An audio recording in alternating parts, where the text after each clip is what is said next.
Yes, we're back. Another right in the cooking. Old faithful Derek Ferguson and replacing the madman Andy McLaren. How are you lads, alright? Very well. Good size, thanks. No pressure replacing Frank, man. Mate, just a couple of inappropriate comments and pretend you've watched the football for the weekend. Aye, well. Have you heard Got a lot to live up there. Aye, he got chucked out his hotel. There was a pair of Speedos found at the bottom of the pool. You miss him? Misses. Listen, I just hope he's out. He will be having a great time. I just wonder if he's got enough to do there. You know, it seems a quite quiet place. You just imagine Marker needing a wee bit of action somewhere. But Sure I just hope I hope he's behaving himself. Put it that He'll way. be watching this, won't he? Aye. He's been on that Twitter non-stop, by the way. Can't be in that good a time, eh? Some boy. Anyway, Andy, it's great that you're here as well because obviously it came out yesterday about Lee Griffiths. He's got a few problems. You've had him yourself. How good is it now that he's getting help that he needs? Oh, it's great. Listen, that's the first step in it, admitting you've got a problem. So he's done that, and hopefully now he'll get the right support and the right help. I hope now that it's came out that everybody kind of leaves him be and lets him go on with recovering, because that's the most important thing. But as I say, hopefully he gets the right people around about him and starts his recovery, starts being honest with himself and the people around about him, because that's what he's got to do. And it'll be a long way back, and I know he'll feel like probably the loneliest guy in the world, but as I say, if he gets the right help and the right people around about him, then listen, the sky's the limit. He can come back. I think if he goes and gets himself sorted, he can come back and be a better player than what he was before. And that's a frightening thought, you know, but as I say, take a couple of months off, get his head right and then come back and show everybody what a good player he is. Get a bit of help and this is what you come back, isn't it? Aye. $1 million. No, But it just shows you that it can happen to anyone, can't it? Of course, you know, and people think players are bulletproof, you know, and because the guys are on good money, what have they got to worry about? How are certain things going to affect them? It does. They're just ordinary guys at the end of the day. So just with guys like Andy, the lot of work that he's doing, great work that he's doing, you know, he gets the right help. And I think at times it's about the people that surround him. I think that's so important. Get the right people around about you, and I'm sure he'll be on the road to recovery. Brilliant. On a wee lighter note, my Christmas do this weekend. Brilliant, eh? Any Christmas do stories finished? Oh, aye. Can you remember it? Aye. Well, there's ones I can tell, ones I can't. But the United used to be brilliant. Remember years ago we used to get like the bad taste dress and all that kind of stuff. And every year there would always be carnage. You know, you'd have it maybe on a Tuesday and you'd get in on a Wednesday and we jam a bit of top of the stairs shouting boys up, you know, because there was always something happening. I remember one year we were out and we all get stopped with the police. There was about 40s. We were in Broughty Ferry and we were all singing songs and just being daft, you know, and the police pulled us, but everybody was giving them false names. So we were all getting dodgy names, so it was fucking hilarious. So then the next day, we Jim pulled us all up and he actually named all these names. So it was fucking Wally Jones and fucking Rab C. Nisbet and all that. Everybody just but they'd give the addresses as well. So we Jim had went through it all to check. He's like, I'll know who it is because some of the boys would get their address and stuff. So he's like, right, he says, right, if you come in and tell me nothing will happen. So all the boys are saying, right, are we going to go in? I'm like, fucking no chance. I'm not getting in. He'll find me. So the boys are like, no, he says he won't, and I'm saying, he will. I'm saying, don't go in. I says, no. I says, there's no danger, I'm getting in. So about 3 or 4 of them went in, came back to the stairs. I says, what happened? Find us 2 weeks' wages. I said, I fucking told you. I never went in. No, I just stayed with it, you know. But it was, as I said, it was always, after Christmas night, it actually kind of stopped them for a while because there was always, there'd be 40s out and it was bedlam. I mean that time as well, we get the bus for Broughty Ferry, like a bus for Broughty Ferry into the town. No, like nowadays you get... Just on with the public? Aye, and the boys will get drivers and all that. So 40 of us piled onto a bus and we were all at the back of the bus and Big Dave Neri and the guys like that, you know, they were all... What about you, Derek? Some good Christmas do's? Every weekend was a Christmas night. We didn't have a Christmas night out. Did you not have a set Christmas night out now? A week. It's lasted a week. Mine's lasted 9 years to be fair. Nah, it's good that you can let your hair down. No, in this day and age, no. The amount of games that the guys have got, you know. It's not even that, it's the social media stuff, innit? We could go out and kind of have a carry on and a laugh, and there wasn't people sticking a camera in my face, you know. So we got away with a lot more than. And what used to happen, I remember, is when we used to kind of, certainly at Rangers at times, we'd lock ourselves in a room somewhere, you know, we'd get a wee private room. Just at the end of the night, be free for all. We'd just gone for each other, smacking. Just we done it. And it was, but you know what I mean. It was something that we didn't wait to Christmas. We'd done that every now and again. We'd won as well one year, and it was around St Andrews, and there was darts get produced, so you can imagine we were all just launching darts at each other. And Big Duncan Ferguson came in the next day, and honestly, his legs was like a dartboard, because everybody, I think we were playing bets, and whoever lost had to get a dart flung into their leg. It was absolutely do you know, bedlam. But that brings back a wee story. I don't know if it brought up with Ian Durant. We used to play a game of killer. But we used to take the guys into the physios room, and in the physios room there was no windows, so we just used to lock the door, and then we'd pick up scalpels, scissors, you name it, anything sharp, and just the lights went out, and then we just were lobbing them everywhere. So, and that's you can understand why Graham Souness and Walter Smith used to get a bit upset. You know, you're taking in guys like Trevor Francis and God love him, Ray Wilkins and all that. So we used to scare the life out of them. The good old days, brilliant. Right, on to the football now. Celtic back to their best against Kilmarnock. Was that a wee sign to Kilmarnock to say we're the top dogs?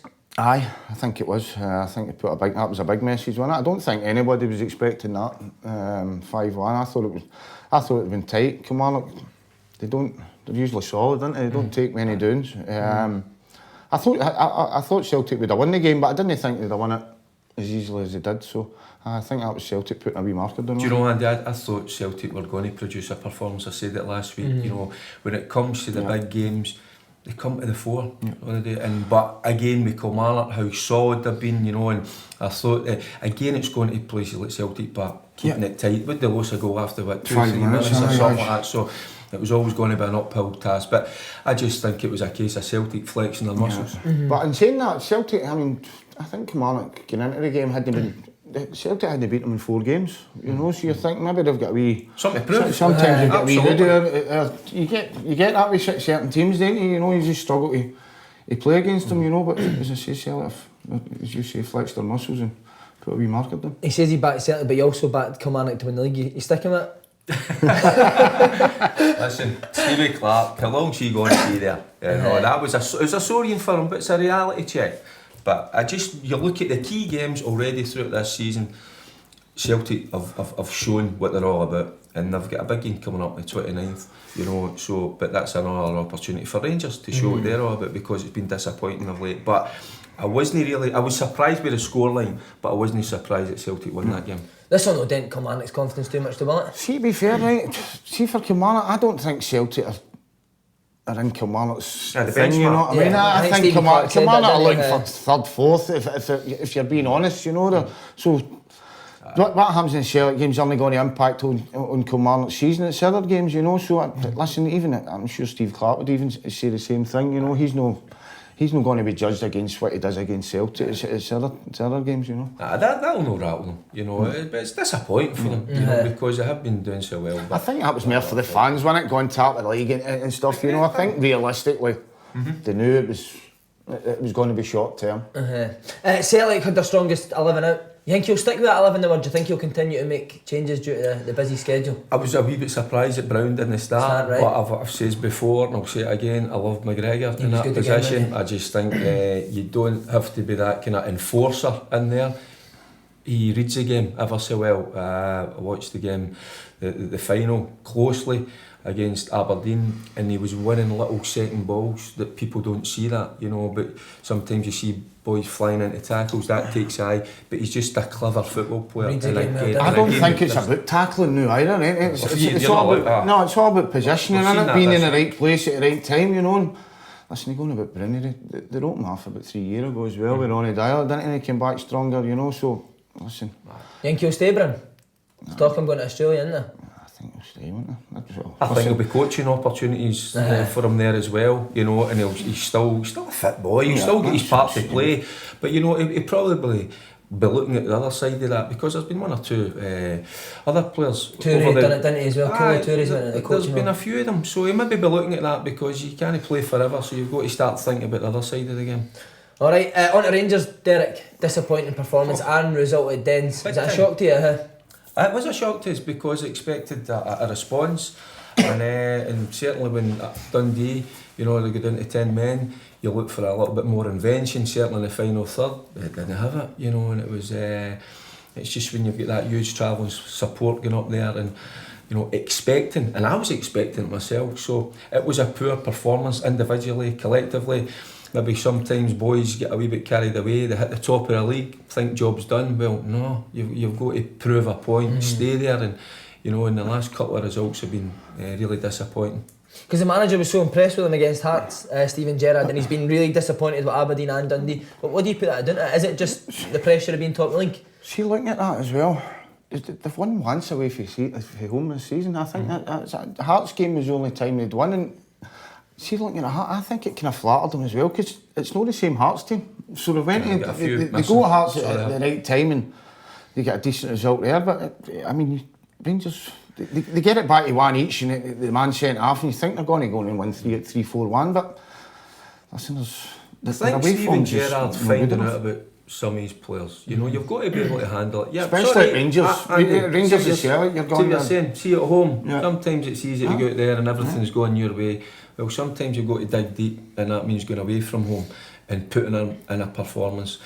And they've never done that. So I think, honestly, and there's been a lot of changes here, but he'll be thinking about, I was going to say 1 or 2, I think maybe 3 or 4, that maybe they're maybe quite good enough. Not just saying, like, kind of playing wise, I just think the other side. Do you think he knows his best team as well? But because he keeps asking questions. I don't know if you watched it. Derek, do you think he knows his best team? What do you think, Andy? No, listen, he keeps changing and going about rotation and all that.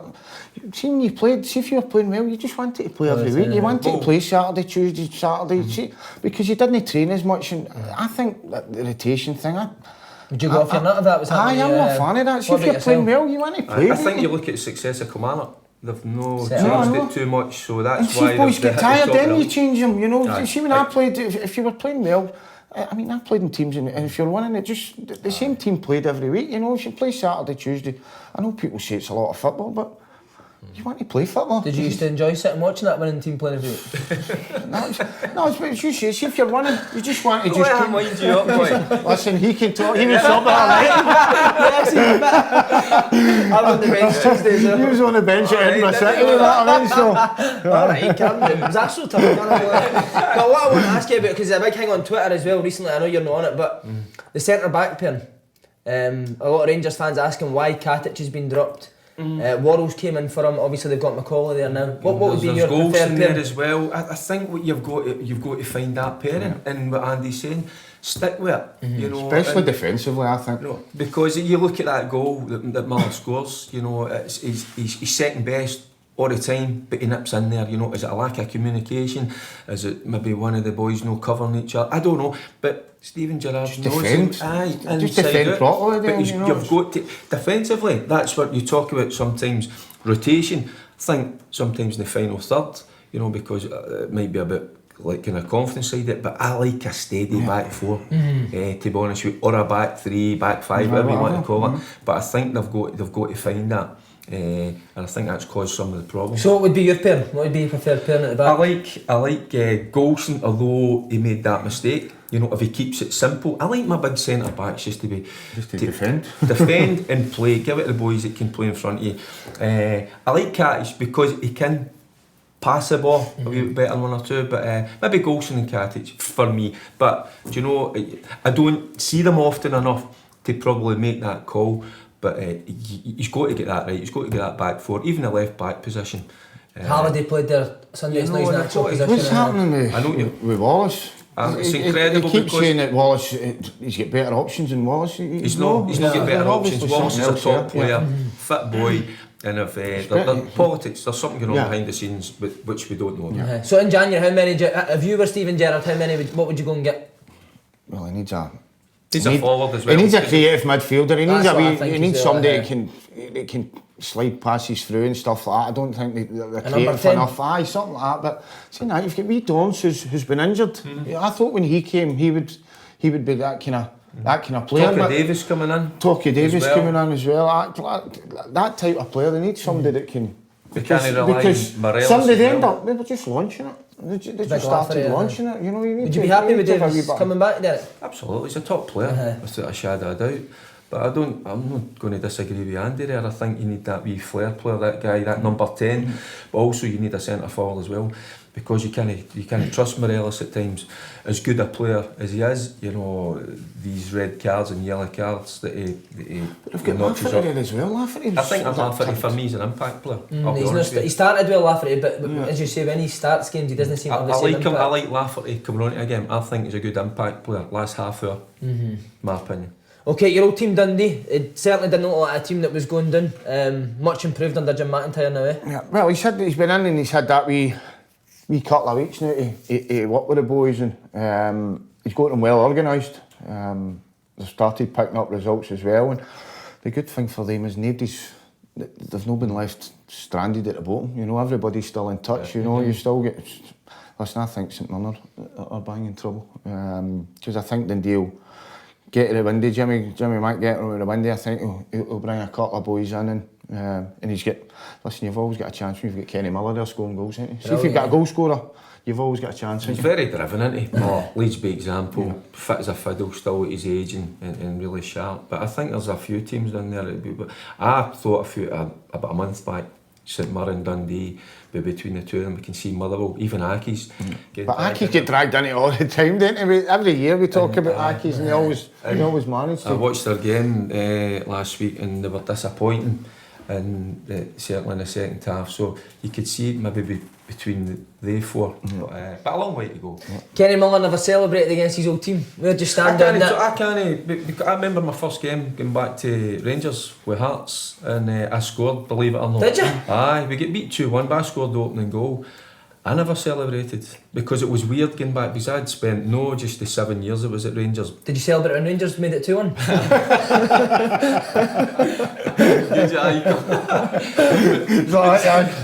But see, when you've been at a club, and I was at Rangers for 11 and a half, it's hard, you know, and so I enjoyed the moment, you know. I know that Graham Souness was in the dugout, but I think it was out of a bit of respect, because I knew a lot of people at the club still, the players as well, the coaching staff. So it's a personal thing, isn't it? But he had a right smile. No for me. No for me. I didn't score enough goals. Any goal I scored, I went mental. Did you ever score against a former club? Aye. I had enough, so.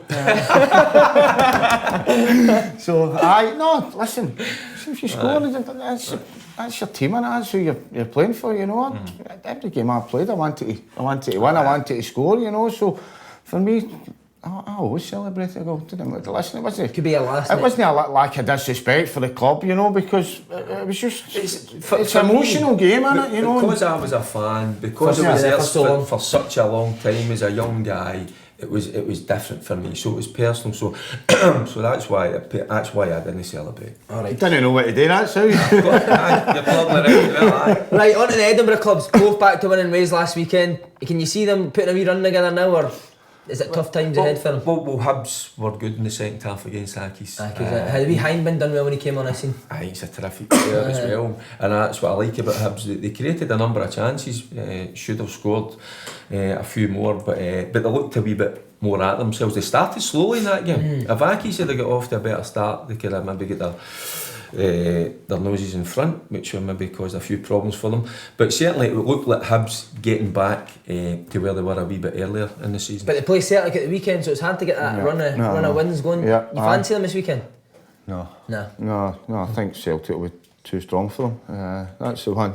Probably one game Hibs didn't want, did it? You know, you get a wee one and you think, try and get yourself in a wee roll again. So then you've got Celtic coming, so it'll be tough for them. And if I'm honest, I don't see them taking it for Celtic. And it's the same with Hearts. They got a good result at the weekend, but again, as the league is, it's a hard game against Livingston at the weekend. Yeah, that's probably one of the toughest places to go. Go to Livian, because they're stuffy and they're scrappy and they make it physical, fit. But Hearts are like that as well. But Hearts are beginning to get their players back, and I think Neezy's nearly back, and listen, Berra's back as well. So yeah.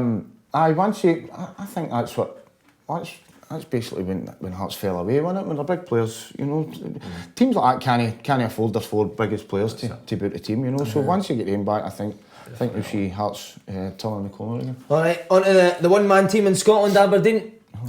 He's on fire again, eh? Oh. What a finish by it. I know. Do you know Do you have something? him at the back doing overhead kicks? Do you know something? I was thinking about it, right, Andy, and I was talking to my other 2 boys, and I can remember them used to be on that tramp now. They get one of the big trampolines, and they used to be practising overhead kicks and that. I used to be out saying, "What are you doing? You crazy? What? You're going to hurt yourself, going to injure yourself." You're much you know, huh? I know. So get your kids out the back, get a trampoline, practice your overhead kicks. You know. Do you know he's getting kind of the plaudits at the minute? But I've watched a few of his games. And also I've listened to people that I trust that go and watch games that don't blow smoke up my backside, and they tell me, and they're saying he's playing well.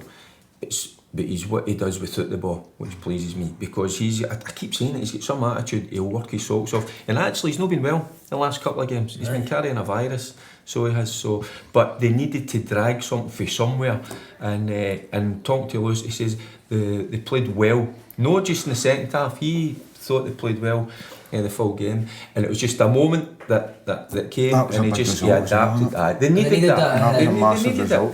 Because they got beat for St Johnstone, didn't they? I mean, Hearts had, and they're struggling to find that consistency that they've had the last. But that's good. By the way, people So is that doing it in the league? saying as if it's a bad.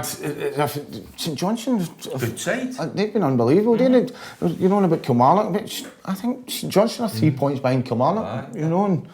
And that was with St Johnstone. They didn't have a great start, you know, so they're probably one of the form teams as well, you know. But as you say, there's no easy games now, is there? Every team, they've all got something to play for. That Aberdeen St Johnstone game, I think Aberdeen for long periods were maybe in control of the game, you know, but it's the business end, and that's when they come up with the 2 moments in the game, and that's what won them a game. And Big Cosgrove got his first goal. I'm delighted for the big fella, because he's not an actual goal scorer. We know that. He needs somebody up there beside him. He's a grafter. He's a team player. He's a physical. He's got that physical element to his game, which you need. I think every club would like that type of player. You know, because we always look at the kind of the flair players, the ones that are really gifted. Sometimes you need the other side there. But I was delighted for the big fella getting his goal. Is that what's stopping Hearts, Hibs and Aberdeen going on runs? That natural goal scorer in their team? Aye. See, for me as well, Aberdeen, that's kind of the way they set up to be hard to beat. And if you set up to be hard to beat, you're not going to score a lot of goals. You know, but I mean, Aberdeen are.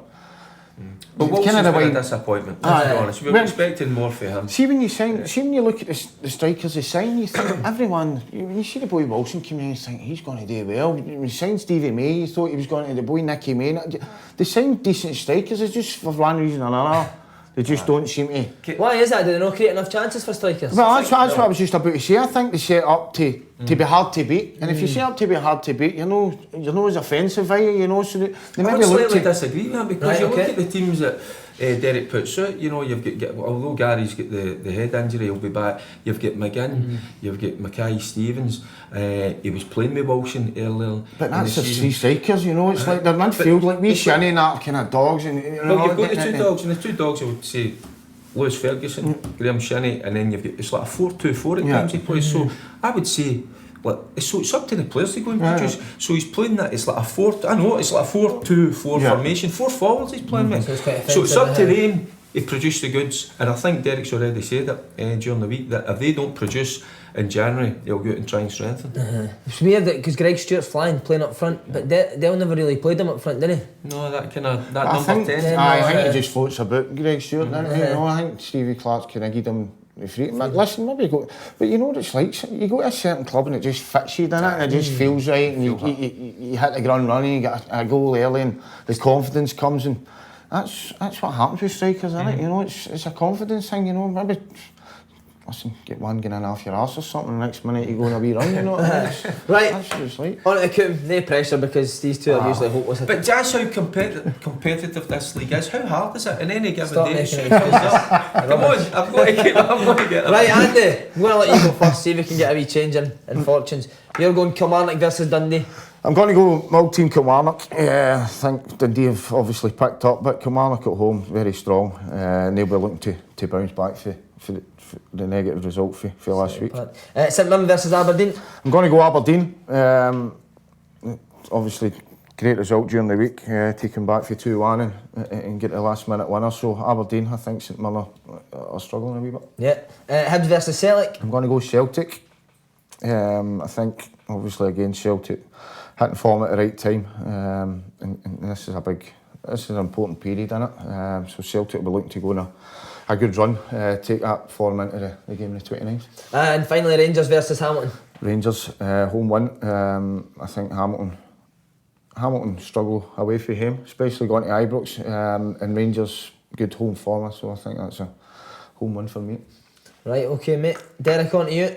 Is there any point in doing this now? No, it's pretty similar because I'm going to go for Aberdeen. To beat St Mirren? Yep, I'm going to go for Kilmarnock again. But You were looking at mine, huh? Aye, I would. That's how desperate he's getting on. And then the St Johnstone are playing with a lot of confidence, playing well. Tommy Wright signed a new contract. Everything looks quite rosy, so I fancy them. So St John's didn't beat Motherwell at home yet? Yeah, and then Rangers at home. Again, Rangers home form's been different class. Apart from that Aberdeen loss, but fancy Rangers at home. Right, we're going to turn the lights out and fling the scalpels at each other. Let's go. Cheers, lads. Right.